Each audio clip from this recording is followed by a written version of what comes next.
Comment convaincre un client de signer un contrat avec nous, avec notre agence de marketing digital ou SMMA? Eh bien, c'est ce qu'on va voir dans cette vidéo parce que je vais te dévoiler tous les points essentiels pour pouvoir persuader et vendre facilement tes services à des entreprises. Donc, introduction.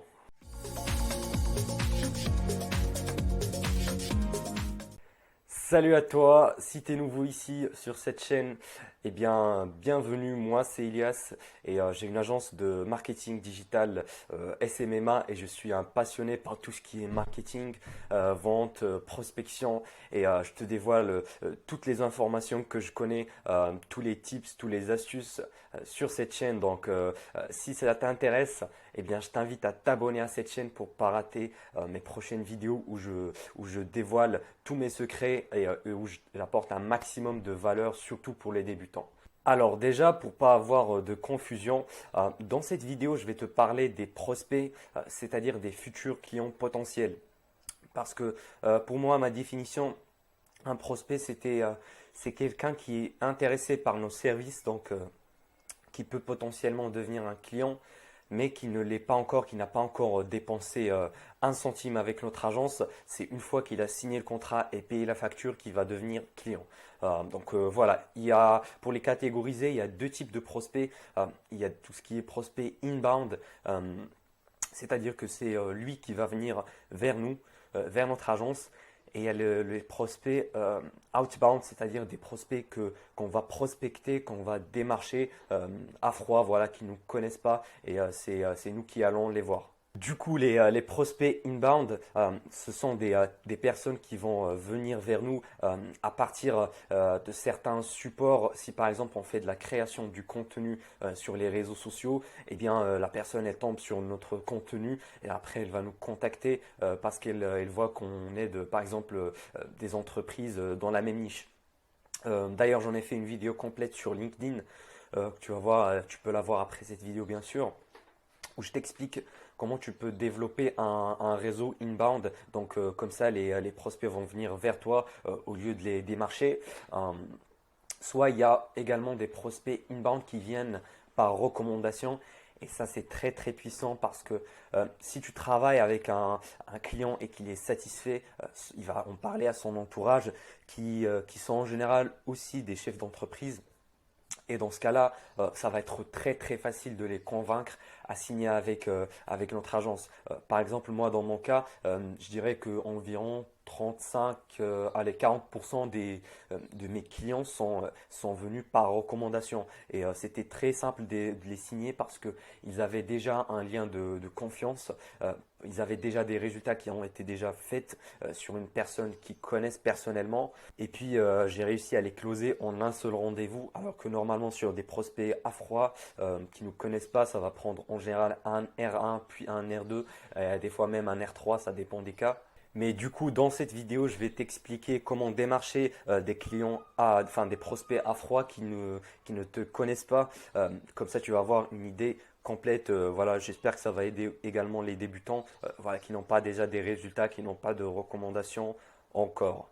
Alors déjà, avant de commencer par t'expliquer comment convaincre des prospects à signer avec toi, déjà la base, c'est qu'il faut partir d'un besoin qui est spécifique aux prospects dans ta niche. Euh, voilà, pour mettre tout le monde au niveau, moi j'ai une agence qui fait principalement du trafic payant, donc Facebook Ads et Google Ads. Du coup, on va partir sur le besoin qui est principal, qui est très commun à toutes les entreprises, que ce soit des niches digitales ou locales, voilà, physiques. Eh bien, c'est le besoin d'avoir plus de clients dans leur entreprise, voilà, augmenter leur chiffre d'affaires, augmenter leur vente, voilà, t'as compris. Donc déjà, le premier point, et ce qui est très négligé par les débutants surtout, eh bien, c'est de bien qualifier tes prospects avant de les démarcher. Pourquoi?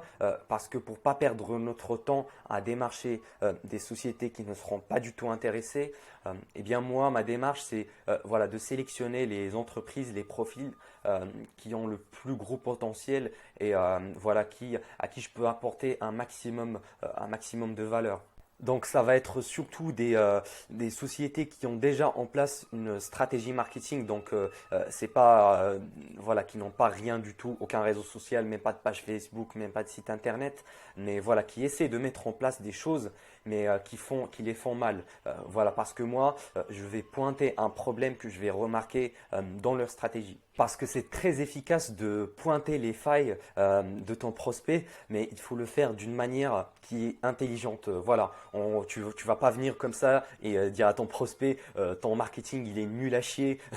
Voilà, je pense que tu as compris, il va pas du tout l'apprécier, mais il faut le flatter un peu au début, voilà, dire que il fait ça très bien comparé à ses concurrents par exemple, qu'il a très bien mis en place cette stratégie-là, mais par contre il y a certains points à améliorer, voilà, et que c'est pas méchant, qu'on peut toujours se rattraper, etc. Donc tu as compris l'idée.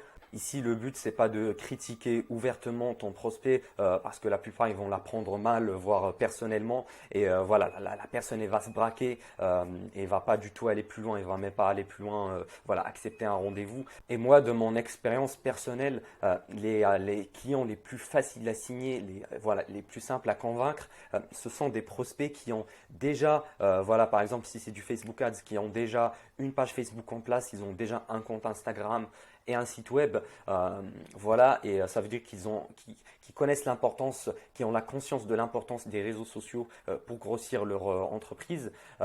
Mais ce qui est encore mieux, c'est les prospects qui font déjà de la pub, voilà, qui ont déjà le pixel Facebook installé sur leur site et qui font déjà la pub sur Facebook, mais qui le font mal. Voilà, ils font juste deux, trois pubs avec la même créative, enfin le même visuel, ou bien pire encore, ils font juste booster la publication.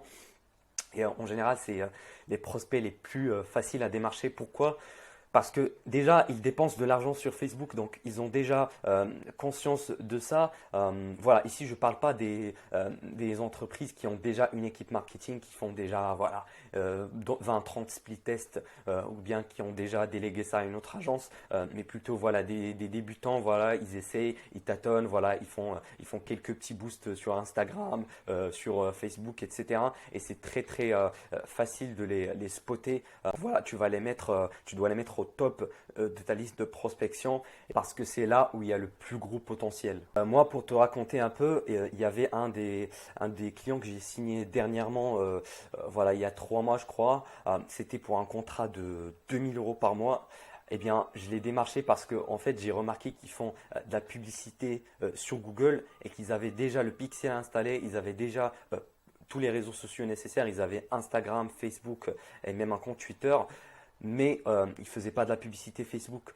Donc c'était un point de contact très facile pour moi et j'ai réussi à les convaincre parce que voilà, ils en ont déjà conscience. Le mec il m'avait dit, on était dans le besoin, on avait même discuté avec mon associé pour chercher quelqu'un comme toi Elias pour, voilà, pour gérer nos réseaux sociaux, pour nous faire la pub sur Facebook et Instagram. Également, il y avait une agence immobilière en région parisienne qu'on avait signée et voilà, je suis tombé en fait sur une de leurs publicités Google alors que je suis à Nice. Donc voilà, ils avaient une stratégie complètement à côté de la plaque au niveau du ciblage. Ils ont mal ciblé parce que normalement, s'ils sont en région parisienne, ils doivent cibler juste la zone, leur zone de chalandise, donc autour de Paris, alors que voilà, ils avaient fait une erreur de paramétrage. Ils ont mis toute la France. Ils ont perdu beaucoup d'argent à cause de ça.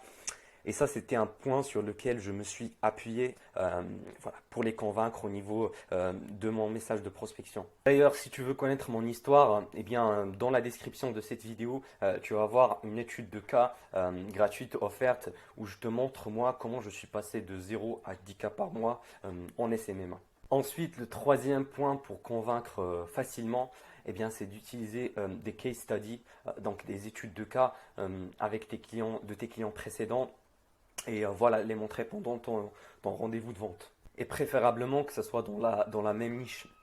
C'est pour ça que je t'avais dit, c'est important de choisir un secteur et se spécialiser dedans. Mais je sais, tu vas me dire, mais Elias, moi, si je suis débutant, j'ai pas encore de clients, j'ai pas encore de case study à montrer. Eh bien, dans ce cas-là, tu vas chercher qui sont leurs plus gros concurrents qui ont une bonne stratégie digitale et tu vas leur montrer ce qu'ils font. Comme ça, tu vas les comparer les deux.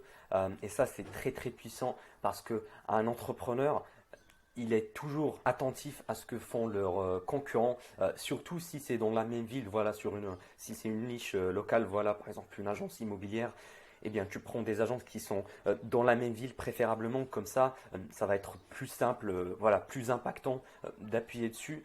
Ici, le but, c'est de montrer aux prospects qui ratent une grosse opportunité, il est en train de perdre énormément voilà, d'argent, de parts de marché face à ses concurrents qui utilisent ces stratégies digitales, voilà, qui font déjà de la pub Facebook, qui font de la publicité sur Google.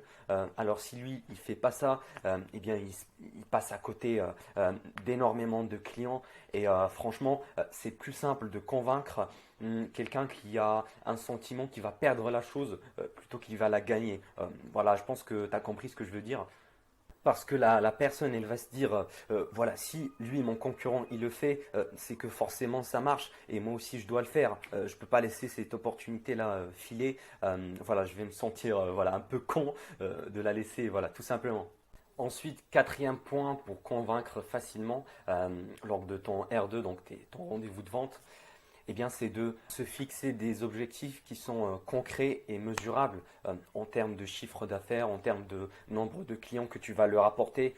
Eh bien, c'est très simple. Tu vas faire voilà, un calcul avec ton de budget. Tu vas pouvoir mettre ton de prospect et voilà, avec un certain temps de conversion parce que ça va dépendre de ta niche. Je ne peux pas te dire comme ça voilà, de tête parce que ça dépend d'énormément de facteurs. Mais en gros, voilà, parce que enfin, si tu parles par exemple à un artisan, voilà, ou quelqu'un qui est dans l'immobilier, un agent immobilier, tu lui parles de, voilà, je vais te faire une publicité sur Facebook avec un certain targeting, je vais cibler les personnes qui ont tel âge, et puis je vais te créer un tunnel de vente, etc. Eh bien, le mec, sa tête, elle va juste exploser, il va rien comprendre, c'est du chinois pour lui. Donc voilà, le but c'est, je veux que tu vendes un résultat, voilà, une transformation. Qui va impacter ton prospect, pas en mode expliquer le moyen, parce qu'en vrai, on s'en fout des moyens. Lui, il veut juste avoir un résultat voilà, qui est concret, que ce soit avec Facebook Ads, Google Ads, TikTok Ads, voilà, par la magie noire, on s'en fout. C'est juste le résultat qui est important. Parce que pour la plupart des entreprises, surtout physiques, locales, eh bien, c'est le marketing digital pour eux, c'est un peu flou, donc ils ne connaissent pas tous les détails.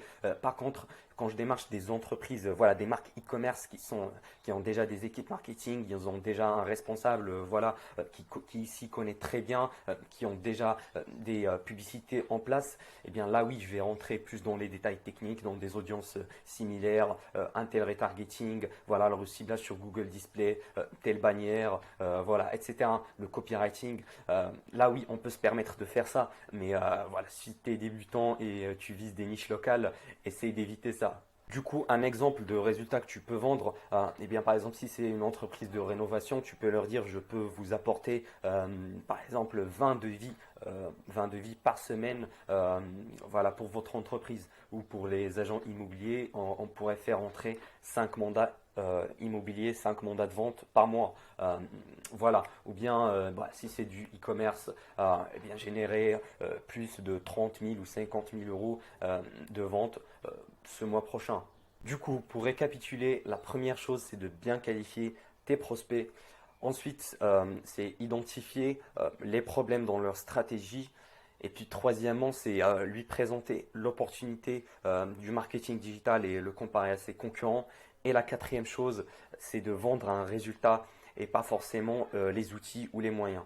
Maintenant, une fois que tu as terminé ton pitch de vente, donc à la fin de ton R2, eh bien, on va rentrer dans l'étape des objections. C'est très très fréquent qu'à la fin, le prospect va te sortir quelques freins, qui reflètent bah, quelques peurs qu'il a. Et tu vas remarquer que ça se répète au fil des rendez-vous. Donc, c'est à peu près la même chose. Ça va être soit bah, j'ai pas le budget, c'est trop cher, quoi d'autre. Voilà, je ne vous connais pas, donc, et vous n'avez pas d'autres des références clients pour voir, pour être sûr. Voilà, moi, j'ai pas trop de temps pour gérer ma page Facebook, j'ai pas le temps pour répondre aux commentaires, aux messages, etc. hein. Et puis surtout, la plus grosse peur, c'est qu'est-ce qui va arriver si ça marche pas. Voilà, si je paye et voilà qu'on n'a pas de prospect derrière, qu'on n'a pas de résultat, qu'on n'a pas de chiffre d'affaires, eh bien qu'est-ce qui va arriver? Est-ce que je vais perdre mon argent, etc. C'est la plus grosse peur. Eh bien pour dépasser ça, il y a plusieurs moyens. Déjà, si tu es confirmé, si tu as de l'expérience, eh bien tu peux proposer la facturation au variable, c'est-à-dire à la performance selon les résultats que tu vas apporter.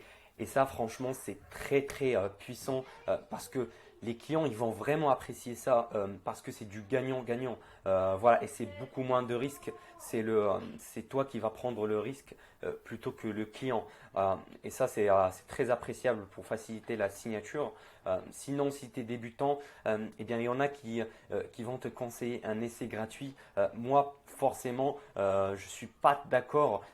Pour moi, un essai gratuit, tu peux le faire si tu es débutant vraiment et que tu veux juste te faire la main, voilà, pour être plus confiant et pour avoir une case study. Oui, dans ce cas-là, tu peux le faire, mais n'espère pas que ce client-là enfin ce prospect-là va te payer après ou bien va signer avec toi. Moi, ce que je préfère largement, c'est de proposer une garantie de résultat. Donc, si on n'atteint pas l'objectif de chiffre d'affaires espéré, eh bien, je vais lui rendre son argent et ça, c'est vraiment très intéressant pour lui. Donc, j'espère que tu as apprécié la vidéo d'aujourd'hui. Si c'est le cas, n'oublie pas de me laisser un petit pouce bleu, ça me fait toujours plaisir. Et je te dis au revoir.